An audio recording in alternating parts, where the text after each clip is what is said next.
अंगूरी भीतर गइल हो कि फट से बिलिया छितर गइल हो। फट से बिलिया छितर गइल हो रे बुरचोदी कही के।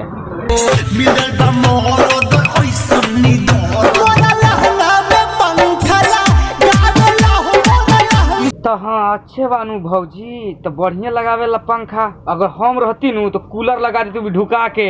भैले नील कमल घर के न घाट के अब तो मलियो भगाई देले डहुआ। हाँ तो नील कमल भैया भगाई ना, गंजी पहन के जे घूमब अगर अइब मिले तो का करी, भगाई ना तो चुमा ली। कहत बानी शादी के उमर में रणुआ कहत बानी शादी के उमर में हो गईनी कंगाल हम तो माल के चक्कर में।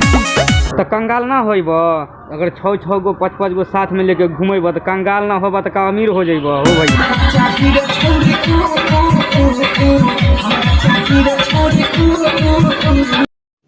रुको जरा सब्र करो।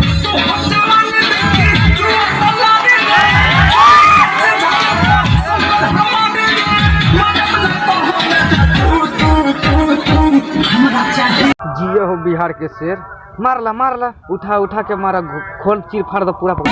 BCD कुछ भी EFG। का हो भौजी तोरा के हिस्ट्रिया धइले बा का?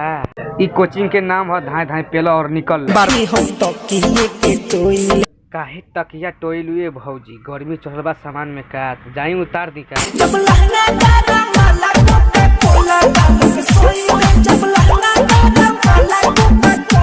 ए भौजी वो काम कर, हमर लार चाट के